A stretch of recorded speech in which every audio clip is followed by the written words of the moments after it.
کئی سال قبل کی بات ہے، مصر پر ایک بادشاہ حکومت کرتا تھا۔ وہ بہت رحم دل اور انصاف پسند تھا۔ اسے ایک غم اندر ہی اندر سے کھاتا رہتا تھا، اور وہ غم اس کی شہزادی کا تھا۔ اس کی شہزادی کی عمر شادی کی ہو چکی تھی، مگر شہزادی نے 3 شرطیں رکھی تھی۔ اگر کوئی بھی اس کی ان 3 شرطیں مان لیتا تو شہزادی اس سے شادی کرنے کے لیے تیار ہو جاتی، مگر آج تک شہزادی کی وہ 3 شرطیں کوئی بھی مان نہیں سکا۔ شہزادی کی وہ 3 شرطیں 3 سوالوں کی صورت میں تھی۔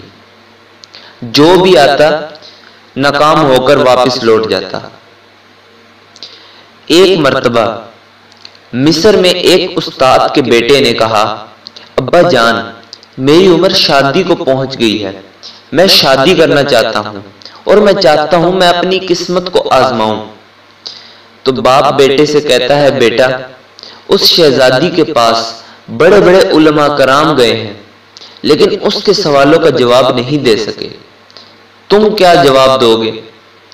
بیٹا کہنے لگا، ابو پھر بھی مجھے اپنی قسمت آزمانے دیں۔ باپ بیٹے کی ضد کے آگے بے بس تھا۔ باپ نے بیٹے کو اجازت دے دی۔ بیٹا شہزادی کے دربار میں پہنچا اور کہنے لگا کہ آپ مجھے اپنے 3 سوال بتائیں، میں آپ کو 3 سوالوں کے جواب بتاتا ہوں۔ شہزادی نے اپنا پہلا سوال کچھ اس طرح کیا۔ شہزادی نے اپنی شہادت کی انگلی آسمان کی طرف بلند کر دی۔ وہ شخص خاموشی سے اس شہزادی کو دیکھتا رہا اور آنکھوں ہی آنکھوں میں شہزادی کو گھورتا رہا۔ شہزادی نے کہا، اے شخص مبارک ہو، تم نے پہلے سوال کا درست جواب دے دیا ہے۔ شہزادی نے اپنا دوسرا سوال پوچھتے وقت اپنی تلوار ہوا میں بلند کر دی۔ اس شخص نے جب یہ منظر دیکھا تو اس نے اپنا قلم نکال کر ہوا میں بلند کر دیا۔ شہزادی نے کہا، مبارک ہو، تم نے دوسرے سوال کا جواب بھی صحیح دے دیا ہے۔ سب لوگ اس لڑکے کی قسمت پر عش عش کرنے لگے اور اس کو شاباشی دینے لگے۔ شہزادی نے اپنا تیسرا سوال شروع کیا۔ شہزادی پہلے سیڑھیاں چڑھی، پھر سیڑھیاں اتری اور دوبارہ سے سیڑھیاں چڑھی۔ اس نوجوان شخص نے اپنے دل پر ہاتھ رکھا۔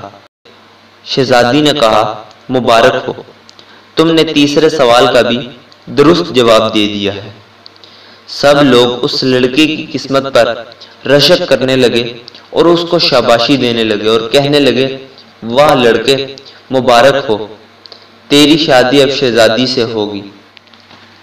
جب شہزادی محل میں لوٹ گئی تو بادشاہ نے اس شخص کو اپنے پاس بلایا اور کہا، اے شخص، اگر تو نے ایک سوال کا جواب بھی غلط دیا تو تیرا گلا میں ادھر ہی کاٹ دوں گا۔ اس شخص نے کہا، بادشاہ سلامت۔ شہزادی نے اپنا پہلا سوال اس طرح کیا کہ اپنی شہادت کی انگلی آسمان کی طرف بلند کی۔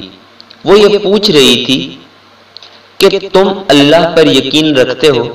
تو میں نے آنکھوں ہی آنکھوں میں شہزادی کی طرف دیکھا اور کہا، میں اللہ اور اس کے رسول پر دل و جان سے یقین رکھتا ہوں۔ شہزادی نے اپنا دوسرا سوال کچھ اس طرح کیا کہ اپنی تلوار ہوا میں بلند کر دی۔ وہ دراصل یہ پوچھ رہی تھی کہ کیا تلوار سے بڑا بھی کوئی ہتھیار ہوتا ہے؟ تو میں نے ہوا میں قلم بلند کر دی۔ تو شہزادی کہنے لگی کہ مبارک ہو، تم نے دوسرے سوال کا بھی درست جواب دیا ہے۔ بادشاہ یہ سن کر بہت حیران ہوا اور کہنے لگا، اے شخص، شہزادی نے تیسرا سوال کون سا کیا تھا؟ اس شخص نے کہا، شہزادی سب سے پہلے سیڑھیاں اتری اور دوبارہ سیڑھیاں چڑھی اور پھر تھک کر ایک کرسی پر بیٹھ گئی۔ وہ یہ پوچھ رہی تھی کہ جسم کا وہ ایسا کون سا حصہ ہے جو کبھی نہیں تھکتا؟ تو میں نے دل پر ہاتھ رکھ کر کہا، جسم کا یہ وہ واحد حصہ ہے جو پیدائش سے لے کر مرتے دم تک دھڑکتا رہتا ہے اور کبھی نہیں تھکتا۔ بادشاہ نے جب ان تینوں سوالوں کے جواب سنے تو اس لڑکے کی ذہانت پر رشک کرنے لگا اور کہنے لگا کہ واقعی میں آج میں نے ایک حقدار کا حق ادا کر دیا۔ پیارے دوستوں، اگر ہماری یہ ویڈیو آپ کو پسند آئی ہو تو صدقہ جاریہ کی نیت سے اپنے دوستوں کے ساتھ ضرور شیئر کریں۔ جزاک اللہ۔